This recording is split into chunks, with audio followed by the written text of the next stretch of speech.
Hey guys, so I'm a little disappointed this review because a few of you guys told me that Caesar is a scammer, and I've done my little snooping and I haven't found anything to make that untrue. And I wish I could have. Like, I was searching and searching and searching, and from what I found, it just continues to confirm that this Caesar and Maria storyline is probably fake. Uncle Caesar, I was rooting for, we were all rooting for you. How dare you? So as of today, the Caesar fan club is dismantled. I am no longer heading it up because I am heartbroken. Disappointed, Uncle Caesar. I'ma still talk about you because you on this show, but you hurt me. You hurt me. So since we're here, let's burn this Caesar and Maria storyline. Episode, Caesar is packing and getting ready to go to Mexico. He has bought tickets for himself. He has bought tickets for Maria. The show has bought tickets for him. The show has bought tickets for Maria.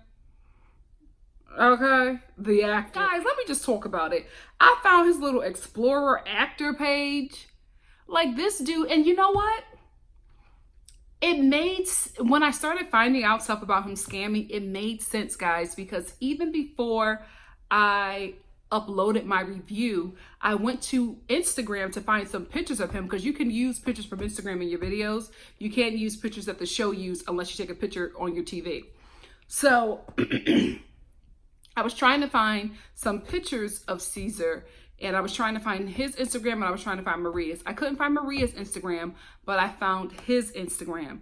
And as I kept on scrolling, because a lot of his pictures were not like close-up shots of his face, so I was like, let me just keep on scrolling to see if I can find something. The deeper I got into his Instagram, the sketchier it got. Like, there were all these like shirtless photos of him posing like he was Blade. It was just, I was like, Caesar, you're not that sweet nail tech that we're seeing on this show. Like, what is going on? Now, I do believe that he does do nails, because I saw something on his Instagram to really confirm that.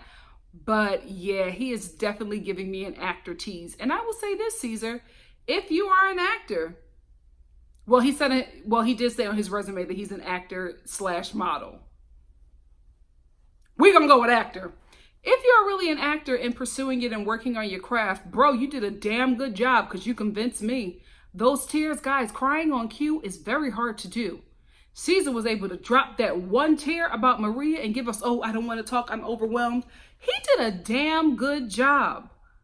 Listen, dude, I don't like the fact that you're scamming, but you got a skill. You got a skill set. You can open up a drama school that also teaches people how to do nails. You got something. You got something in there, because you did good. You did good, bro. You had me. You had me. Now you lost me.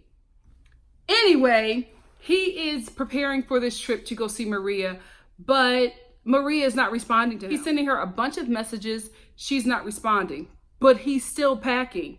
The producers are like, did she respond? No. He's packing his shoes. Then all of a sudden he starts getting dressed. He sends another text. He's just like, oh, she read this one, but she didn't respond. So he's getting his jacket and he's walking out the door. He's hopping in the car, sending her another text. Let her know that I'm on the way to the airport. Get to the airport, send her another text. Nothing. Maria hasn't responded to anything. This fool goes all the way to Mexico, and Maria still has not said anything to him. I guarantee you that next week it's going to come out that Maria did not come, and we're going to get Caesar crying and feeling taken advantage of and feeling dumb. I honestly think that Caesar just got a free trip to Mexico, because from what I found out, Maria was never going to be on the show. Like, this is Maria's thing. She scams. This is her thing, and she don't want to be exposed. Somebody did say that y'all found her Instagram or Snap or whatever, and she does look like that. She just uses a lot of filters. I believe it. I really, really do. I think, you know, she's probably getting a check from the show. He's getting a check from the show, and this is a storyline that they're playing. But yeah, Uncle Caesar is not heartbroken in Mexico. He's enjoying this trip, playing this role. Bravissimo, brother. I hope you get an Emmy for it. Right, Timothy and Jennifer. So Jimmy Neutron heads to Colombia to see his girlfriend. Before he gets there, we get this intro of Jennifer. Jennifer, I get scammed from her.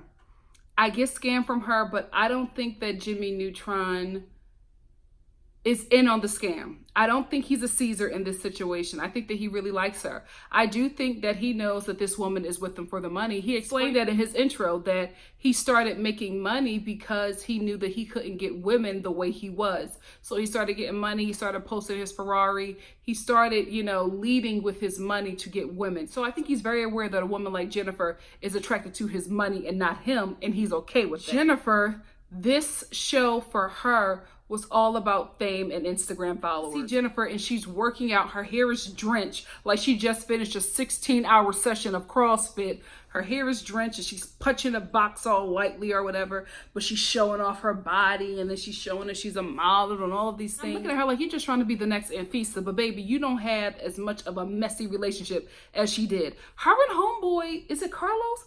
Anfisa and Carlos, he's in prison though. Isn't he in prison for drugs? Child, they need to get them back on the show. But you know what? I think yes, the same production company that produces this show also produces WeTV's Love After Lockup. Sharp Entertainment, you need to get this couple on Love After Lockup. They would be great TV. They were great for this show. They built the 90 Day Fiancé audience. They can help you continue to build on Love After Lockup. Get them on this show. But anyway, that's what I think Jennifer is trying to be, because let's be real, Anfisa became really popular and made a lot of money off of 90 Day Fiancé. She really, really did. If you go to her Instagram now, she's selling like skinny tea and she's doing collaborations with brands. Like, this was really a successful come up for her. And I think that women who watch the show saw that come up and was like, I want some of this. And I think that Jennifer is one of those girls. I don't think it's about her being in a relationship with Jimmy Neutron. This show is a way for her to get followers, fame, and fortune. We get an intro of Jennifer's friends. So she's hanging out on this rooftop pool bar or whatever. And her friends let us all know in their conversation that she got an attitude problem, that she is a hot head. Jennifer also confirms for me, the viewer, that this is just a cash grab for her, because her friends was like, what does Timothy look like? Let us see him. She pulls up her phone and shows them his Porsche. So she's letting them know, this is why me and this dude is together. You don't need to see what he look like. You just need to see how much money he making. And her little ratchet friends was like, oh my God. I would have been like, girl, what he look like? Jennifer's issue with Veronica, in my opinion, is that Veronica and Veronica's daughter clouds his heart. And if you cloud somebody's heart, you cloud their judgment. She can't possess him solely and have him at her will if Veronica and her daughter is still pulling at him, pulling on his heartstrings. So I feel like Jennifer wants to break them up, break up their friendship or whatever relationship that they have concerning their child, so that she can have her hands in his pocket and not have any interference. Because with Veronica, Jennifer knows that they are really close, that Timothy and Veronica are very close, and that Timothy talks to Veronica about everything. Jennifer don't want him talking to anybody who got wisdom, because if he's talking to anybody about the stuff that she is doing, then that person is going to drop some tea on him and give him some wisdom and knowledge, and he's going to start saying no to her. However, I think that Jennifer pulled her cards a little too early, because she was getting too nasty with him. She was already calling him names, already snapping out at him way too early. And I'm just like, listen, this dude got money. You are a dime a dozen, honey. You are pretty. You got a nice little body. You're not the only chick who look like that. You know what I mean? There's going to be somebody who's just as pretty, who got a nice little body, who will listen to him and won't snap at him, cuss him out, demean him, or try to get in between the relationship that he has with his daughter. I just felt like she put her cards out there too early, and I was just like, sis, you here for the coin. Don't mess up your bag. But she's already showing her cards so early and already getting very angry at him about Veronica and getting turned off by that, because they just freaking met. They haven't had sex yet. There hasn't been, a lot of physical contact with them, or a lot of her, sweet talking him and babying him up. As soon as he gets there, you start cussing him out about Veronica, who is the mother of his child. So I just think that Jennifer came in too strong, too early, and I don't see this couple lasting. What do you guys think about them? Because I thought in the beginning, the way that Timothy talked about her, that this couple was going to make it to the end. But Jennifer is just snapping so soon, giving Timothy all these red flags. All he got to do is talk about this to Veronica, and she's done. She's done. And she better not say nothing about that child, because Timothy was very clear on that. He was like, if she has any problems with my daughter, we won't work. She has to love her. And so that is his heart. But Jennifer wants to remove those two because if they are in the way of basically her inheritance, you know what I mean? Life insurance policy, they're in the way of her securing the bag. That's why she is coming in so hard and hot against Veronica, because she knows she has to get out that interference. That's what's happening here. Avery and Omar. Who got the tea on Avery and Omar? Because I was trying to find this couple. I can't find anything on this couple. I did find an Instagram that I'm not sure is their Instagram. There's like 2 pictures of them.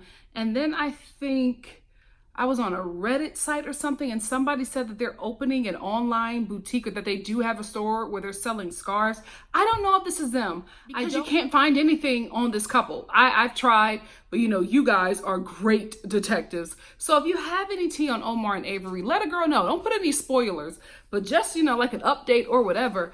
I don't know if this couple is still together. I don't know if they actually got married. I don't know nothing about them. You can't find out nothing about this couple online. Like, they are scrubbed from the internet. Omar and Avery and her mother are going wedding dress shopping because she's about to marry this dude that she has no idea who he is in 2 days. 2 days. And it's just so weird to me how her mother is like going along with it. But I feel like her mother has been here so many times with Avery and all the things that she does. Like, I'm just going to go along with it until Avery feels like this isn't something that she wants to do anymore, and then she'll jump on to something else. Because the mother has so many apprehensions in her confessional, but she's buying her wedding dress. She's going with her to everything. And I don't know. I'm just like, there's support and then there's not support. Are you supporting for the show? And then sometimes the mother jumps out and you're very concerned and scared for your child? Or is this something that you've been through a lot with your daughter and you're just like, when she's done with this phase, it's going to be something else, and I'll be right there like I was for everything else? What do you guys think? Let's talk about it. Comment section. And I know that there are people out there in the world who do this, but just from watching this couple, they're so not ready for marriage. The communication is so fragile. He's trying to communicate to Avery that he doesn't like the tight dress that she picked out. Although it's fully covered, he doesn't like the fact that you can see her shape, but he's struggling to say it to her or communicate it to her because, one, her mother is there who already has apprehension, and he feels like if he shows any bit of aggression or, if he disagrees with her anyway, the mom is probably going to take that as another way, and, he probably won't be able to marry this beautiful white American woman. Immigrant partners go after white people because they think that white people have money. Unfortunately, they are picking the 99% of white people and they're not picking the 1%.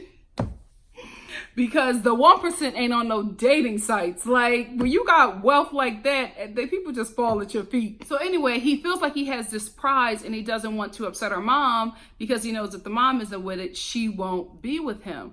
So he is like struggling to say that he doesn't like the dress. He keeps on looking down, but you can see that he's like stressed out about it. He's putting his head down. He's very uncomfortable. Avery likes this dress, and she's struggling to communicate that to him because I think if her mother wasn't there, she would say, this is the dress that I'm going to get. But she wants to show her mom that she's going to be okay and that he's a really good guy and this whole thing is going to work out well. So she just drops the fact that she wants this dress and she goes for this other dress. The dresses were both beautiful, but it was a prime time for this couple to start communicating, and they weren't able to do it. Now, maybe it's because the mom was there, who knows? But I was just like, they can't even communicate over a simple wedding dress. This is a problem. While they're having dinner, Avery's mother tries to force her underage daughter to have a glass of wine. Her future husband is shocked by that. One, because they're Muslims and they don't do that. And two, because I don't think he knows that Avery has still been drinking. Because this is the thing. When Avery, who has been Muslim at this point for 2 years, when her mother said, oh, Avery, just have a glass of wine, she didn't say it like, Avery, don't be drinking. She said it like she was shocked that Avery wasn't going to have wine. So for me, watching that and watching Omar, I was just like, his reaction is layered because he's shocked that Avery's mother would suggest that. But he's also shocked because he looked right at Avery, like, what is going on? And I think that Avery been drinking. Avery has been drinking because she said that she's been Muslim. She said that she's been Muslim for 2 years. I'm like, if you've been Muslim for 2 years and this is what she's been practicing, why is your mother telling you or looking shocked that you're not getting a drink? Because you've been drinking. This is probably why this family does not believe anything that Avery does, because she starts to fall back into her old comfortable ways. Now let's talk about the mom and her being extremely ignorant and problematic. She brings up whatever little kooky site that she done Googled, and she starts talking to Omar about, oh, I found this stuff on about a Muslim wife. Didn't ask Omar anything about his culture, didn't ask him anything about his beliefs or what they thought about what kind of partner he planned on being to her daughter or how he wanted to provide for her. Didn't ask him any of the important questions. She was just like, oh, do you plan on beating my daughter? Because I read this on the website, so it must be true. I'm like, girl, you done found some kooky internet blog about a Muslim wife, probably some far-right conservative blog, and you're picking out all of the controversial things. How I knew that they were controversial to Omar, because he was even shocked that she was saying it. He was just like, no, that's not Islam, that is this prophet. And like, he was really able to give her the correct information. And I think he handled that in a very respectful way, because her mother was being extremely ignorant. To sit down and be like, this is what I read about your religion on the internet, so it must be true. Are you planning on doing this to my daughter? But I will say this. He had a delayed response when Avery was just like, one wife. He's just going to have one wife. And he didn't say anything. And she was talking to her mom. Oh, no, he's just going to have one wife. Omar ain't say nothing. And Avery was just like, you're going to have one wife, right? Omar still didn't say anything. He acted like he's still talking to Avery's mama. And she's like, Omar, one wife, just one wife. And Omar's like, yeah, one wife. I was like, Omar, you cannot marry somebody and you're not being upfront and honest. So that was the only thing. I was just like, Avery, you getting in over your head. You getting in over your head, sis. This is the real deal. That's the only thing that got me with Omar. When he had that delayed response about one wife, I was just like, whoo. Avery, you're in for it. You are in for it. Who got the tea on this couple? Darcy and Tom. So Tom is a scammer as well, because like I said before, I was looking up the people's Instagram so I could have pictures of them, right? And then somebody in the comments section, or I think you either Instagram me this information, told me about Tom scamming and how he was exposed. So I went to his Instagram, and apparently he had put up some picture. I'm already laughing at the comments. He had put up some pictures saying that he was on a yacht. And then somebody in the comments section was just like, you ain't on no yacht. This is a Corona ad. Somebody on another Instagram found the, liquor ad or whatever, and was just like, this is the ad that Tom used. Well, baby, I went back to his Instagram, and by the time I went back to Tom's Instagram, that Instagram photo was deleted. So he's been using other people's pictures and posting them as though they were his to give off a certain kind of wealth. And one of you already told me that he's also not as wealthy as he puts off. He's living in a home with his mom. This is what I think. I don't think, because Tom doesn't give that off to me, I don't think that he is somebody who's poor. I think that he's probably working kind of upper class, probably, was able to go to good schools and live a certain pedigree, but not as wealthy as he's trying to come off, or even rich. He's probably okay, probably comfortable, but I don't think that he's wealthy. I don't even think that he's rich. I think he's probably one of those kids that probably grew up around rich people, or probably went to the same schools as rich kids. You know what I mean? Like, he probably went to a private school, but he went to a private school on like welfare vouchers. He gives off of that. Like, he probably has a community of rich people, but he doesn't really have that kind of access. Because even I was looking through some of his other Instagram pictures, and I was just like, Tom, this is clearly an ad. This is clearly something that you sold. The pictures that Tom has on his Instagram where he is not in them, clearly stolen. clearly stolen, even in Tom scamming, because I think just like Jennifer, he got on this show for the fame, the fortune, and the followers, because he's loving it. Now he's posting workout videos. He's lost 40 pounds. He looks great. You know what I mean? I think he was just like, y'all not gonna drag me. I think he knew. He was just like, them Americans are gonna drag me on that show for not looking like the pictures that I sent Darcy, but baby, by the time this show airs, I'm gonna be back to that body. And he got back. He looks great. He really, really does. And all of his scamming aside, I think he's a nice guy because of how he treats Darcy. Maybe this is something that he's putting on, but I don't know, Darcy. He doesn't have you looking the best, sis. He really, really doesn't, because if we didn't find out that he was scamming, he would still be looking like a good guy, because he finally gets Darcy back to the Airbnb. And Darcy she has been drinking so much. But I think because Darcy's a tiny person, she probably can't, hold a lot of liquor. So she is just like not in her right mind. She keeps on crying. It's very uncomfortable for Tom, because this is the first time they're actually meeting in person. And every time he's nice to her, she starts like crying and falling out. And he's just like, you shouldn't cry every time somebody does something nice for you. This is how it should be. For me, I feel like she's giving off to this man that's interested in her, that she has a lot of issues.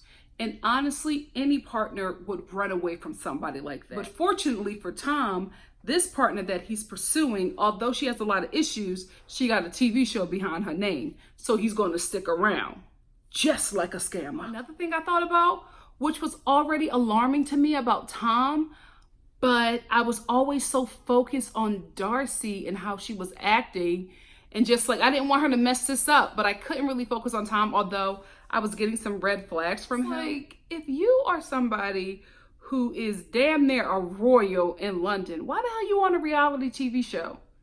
Wealthy people, like elitists, look down on stuff like this. People who claim to be rich and are on a reality TV show ain't that rich. They're doing the show for the check and for the exposure. Get to a certain point where they start to get wealthy and really rich, then they get off the show. Hello, Bethany Frankel, who I'm so upset. I'm so upset. I know one person does not make a show, but she was really good on The Real Housewives of New York. I'm kind of heartbroken about that. But anyway, I was just like, why, if you're so wealthy, why are you on this TV show? Like, why would you be slumming it down here with these reality TV stars? And why would you be dating a woman like Darcy? No shade to Darcy, but you ain't no Meghan Markle. You know what I mean? So I'm just like, that was a red flag for me, but I couldn't really focus on Tom because Darcy, who hadn't bathed in 24 hours, was trying to have sex with Tom, and she was over here cleaning her coochie in a public restroom. So I was so focused on her and her foolishness that I couldn't really focus on Tom. But Tom, now I'm focused. Now I'm focused. Stay woke. So Tom tries to put Darcy to bed. She doesn't want to go to bed. She wants to sleep with him. She starts crying. She was just like, we don't have to have sex. We just have to cuddle. I don't like sleeping alone. He's so uncomfortable. He's so turned off by all of her issues and her forwardness. And Darcy can't see it. This is the thing, right? Darcy says that she doesn't want to be with a controlling guy. But sis, you don't act like it. You know what I mean? I think she likes controlling forward men that are not good for her. So she goes after guys like Jesse, who was very forward, who slept with her on the first night. Even though he was controlling, he was very forward with her. So she stayed with him because she liked that kind of pursuit, and Tom doesn't give that off. He's a gentleman, although a scamming gentleman, but he's a gentleman. He takes his time. He makes sure the woman is comfortable. He doesn't want to overcrowd her. And Darcy doesn't want that. She wants to do like Jesse, but less controlling. Fortunately for Darcy, she doesn't have that in Tom. No, fortunately. I think that Tom is a scammer, but I think he's a good scammer. And I think that she needs to really, go to therapy. We got to be real. Darcy got a lot of issues. This is why she's good TV. This is why she's good TV, because we're watching her crash and burn in this relationship with the dude. All of his confessionals are, I really like her, but she's scaring me. She's scaring me off. Tom takes her, I don't know if it's Tom or the show doing this, but he takes her on this boat around London. Really sweet, cute date. And Darcy can't even enjoy the date because she's trying to put a label on what they are. And Tom was just like, I didn't want to do that because we're still getting to know each other. But we talked a lot on the internet. This is us meeting face to face. So I want to make sure you're comfortable with me and that I'm comfortable with you because we don't really know each other. Like, he's saying a lot of things that make sense, guys. I know we love Darcy, but Tom is making sense to me. Darcy is moving just way too fast. Or maybe Tom could be like this because he's not really into her. He's into this show. It could be that as well. And maybe Darcy feels that and recognizes that and is probably hurt by that. So maybe she sees that. Maybe she sees that he was talking to her one way and then when they get in person, he's not doing the same thing. And she probably feels like she's getting played for the show. What do you think is that, guys? What do you guys think? I can't really make this out because I'm trying to justify why Darcy is crashing and burning so early and why Tom, who is obviously a scammer, is coming out looking like freaking Prince William. Oh, you know what? Do he got some controversy? Just the Prince. Prince Charming. I'm saying Prince Charming. I just think that our girl Darcy is just moving way too fast and she's being way too forward and she's getting way too emotional. It's just, I think she's acting as if she's somewhere with Tom in the relationship that she is not. And not only does he voice that to her, he shows that in his body language that they are still getting to know each other. But Darcy is trying to marry this dude. They're not on the same page at all. So Rebecca goes to watch Zied play soccer. And guys, I'm telling you, the whole time I'm watching this woman looks like some soccer mom that came to her kids' practice too early and she's waiting for her child to get done with their practice because she's sitting there looking. And Zied and his friends are playing. They're not paying her any mind. So he introduces her to his friends. And the first thing she says, does anybody speak English? And I think that's fair to ask because you want to communicate with people in that and you don't know this language, but you know English. First of all, I feel like if you've been sexting and texting with this dude who you want to marry, you think that maybe you will learn a bit of his language, just enough to communicate, you know, even if it's minimal. Like, you didn't even attempt to learn any kind of, is it Tunisian? I don't know what they speak over there, but you know what I mean? Like, I would try to learn something. You know what I mean? If you really in love with this dude or you in love with the fact that he's some exotic dude that you can have sex with, this is what Rebecca gives me. She gives me that American that searches for brown people in foreign countries in destitute situations. So she can come in leading with her money and leading with America and have this fetish boy fulfill her need. And she can control them because she got the money and she got the citizenship. This is what she gives me. So anyway, she's asking them if they can speak English and one person does, you know, say they can speak English or whatever. And then she says this and it just goes way left for me. Oh yeah, I just wanted to know if you could speak English because, you know, I like to hear it. Go back to America if you like to hear English. Like, that was so unnecessary to say. And then her next comment, the follow-up comment to that, confirmed the way I was feeling about her. When she made that comment about English, she says, oh, does any of you guys like Americans? Does anybody, you know, because I'm American, does anybody like American? I'm like, what are you doing? These boys are giving you respect. They're sitting here. They're talking to you. Nobody has said anything negative about Americans. Nobody has ever given that off to you. So why would you think that? What made you think that they don't like Americans? I'm looking at this whole situation go down. And I'm just like, your ignorance is jumping out. And you don't even know that. You don't even know that, especially because she's trying to come to this country. It's not America. She's trying to change the rules and the laws of the land and try to break them all because of what her ex did to her, her Moroccan ex did to her. She's putting all of this stuff on Z and putting all of this stuff on Tunisia. And I'm just like, girl, why? You got way too much baggage and you're dumping it on Tunisia and you're dumping it onto Zied. And it's kind of not fair. Even though you're his sugar mama and he's obviously scamming, it's still not fair for you to come to this relationship with so many issues because you're making him go through because of your ex. Like, he has to go through all of these tests with you. He has to go through all of this discipline with you because of what your ex did to you. Not once have you said anything about Zied and the things that he is doing that is a problem for you. Everything that's a problem for you is because it's something that you recognize in your ex. Looking to Zied, you're looking to Tunisia. as a way to get back at your ex, as like punishing, you know, the people of that land, or punishing Ziad for what your ex did to you. Because although it's not Morocco, it's still brown foreign people. So they gonna get what you should have gave to that other boy that you was jumping down on. This is what I'm getting from this woman. I didn't like Miss Rebecca in this episode. I didn't like it, especially when her and Z are going out and he's just like, well, this is how you have to dress here. And she's like, well, no, I'm an American. I don't have to dress like that. No, it's going to be okay. And then she's in the confessional. My ex made me dress this way. I did this for him and I did that. Who the hell cares? You in Tunisia with Z and he's saying you cannot do that here. What's the problem? No, I'm not going to do it. First of all, the only thing that made me laugh in this episode concerning this couple was when she put this cami on and she went and showed Z that this is what she was wearing. She was defying him with that. It was just like, this shirt is too sexy. And I was like, what shirt? Not that matronly camisole that she's wearing. Nothing sexy about that faux silk cami from Torrid.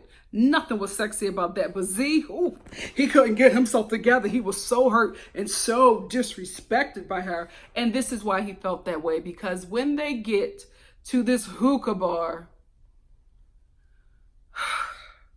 this scene was so fake, so overproduced, I could see right through it. So she decides to start talking to Z about, you know, her arms, because she gets tattoos on her arms and it's a big deal. And she's just like, oh, so I can't dress like this. This is a problem. He's like, yes, it's a problem in Tunisia, where I'm from and where you are visiting. Can't you just respect it? And he said that. He's just like, she don't respect my culture. So Miss Rebecca decides that she's going to be defiant. She takes her jacket off and she shows her arm. And out of nowhere, this man who's sitting next to them starts looking at her arms. Z gets upset because he feels like he's disrespecting his woman. And they get into like this fake kind of argument or whatever. And I'm just like, I don't believe any of this. I think that guy was an extra. I think they rented out this place to film. I think that everybody in there is extras, because as soon as she takes off her jacket, all of a sudden the cameraman gets all of these shots of people being, oh my goodness, the white lady with the tattoos. Like, it just looked so fake and contrived to me. I didn't believe anything about this scene. What I will say is that extra got Z right together. He was like, I could look wherever I want to look. I looked at her arms. I thought they were sexy. What's the big deal? I'm not your friend. You're not going to tell me what to do. Like, that dude got with Ziad. I was like, this is some great acting. Him and Caesar should do a sitcom together. I'll watch it. I will watch it. Oh my goodness, I cannot believe that I skipped over this. So when Miss Rebecca asked one of Ziad's friends if they could speak English, one of the guy was like, yeah, I can speak it. Not very well, but I can speak it. One of the first questions that was asked was, how old was she? My God, today. I said, that's what you get. You should have sat there in that smeedy and pleather crop jacket and minded your damn business. You wanted to know who speaks English, and somebody said, I speak it. How old are you?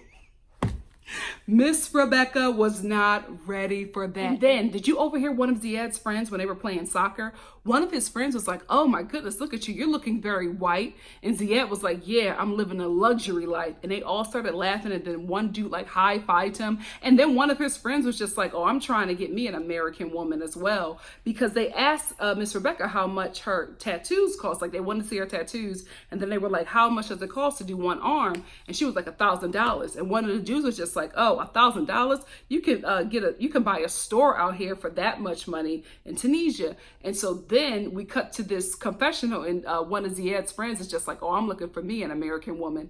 And I was like, you know what?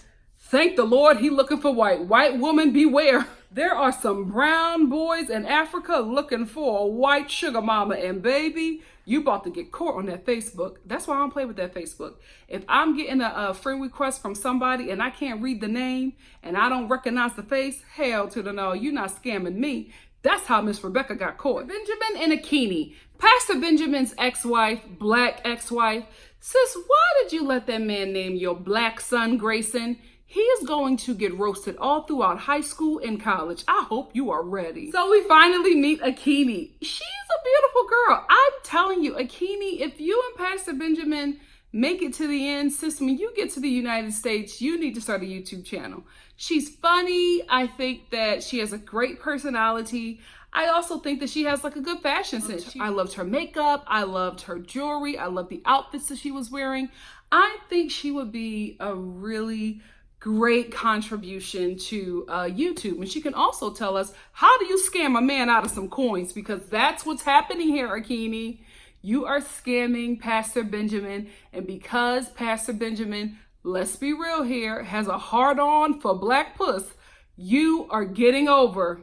You are getting over, ma'am. You are using his weakness against him.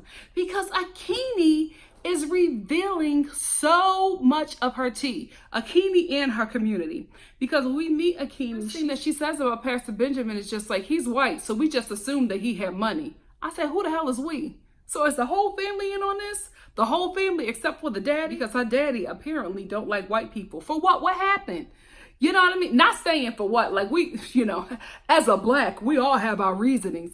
But I needed to know like why your father really does not like white people. Like what happened? What was there? I don't know, but it just wasn't expressed. She just said that her dad doesn't like white people. And then we get her friend.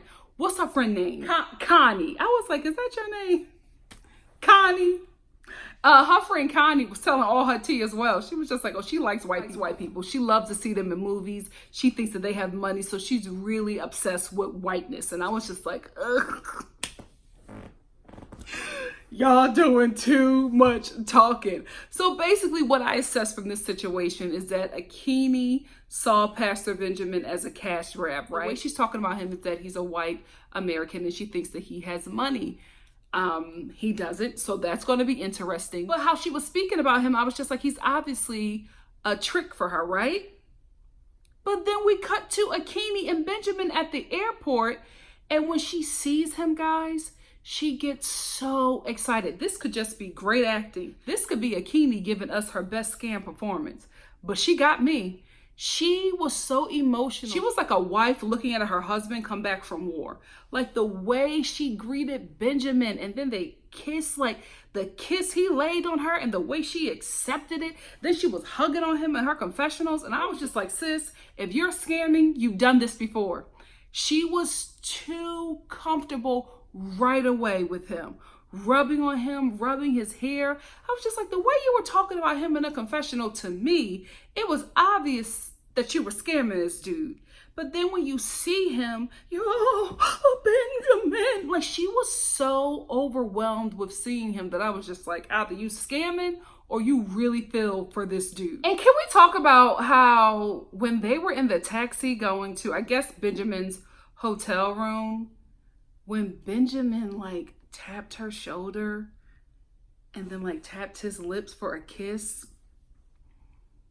Y'all, the way my ovaries dried up, I was so sick. I said, what did he do?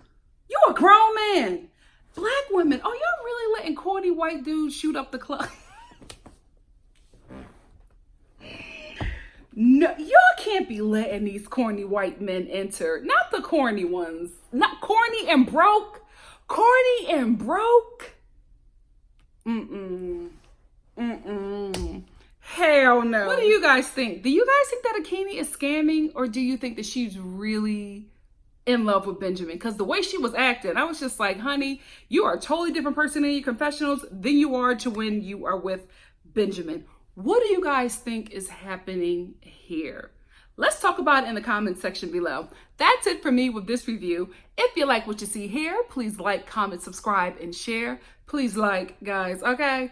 We comment, we chat all day, but I need y'all to like because YouTube got to know that I'm doing a damn thing over here. And also share, because you never know. Somebody in your sharing community might like what the sister is doing over here and they might subscribe. Who knows? But thank you so much for stopping by. I truly appreciate it. I will see you next Sunday for the following episode of, I was going to say Love After Lock. 90 Day Fiance before the 90 days. Love you guys. Bye.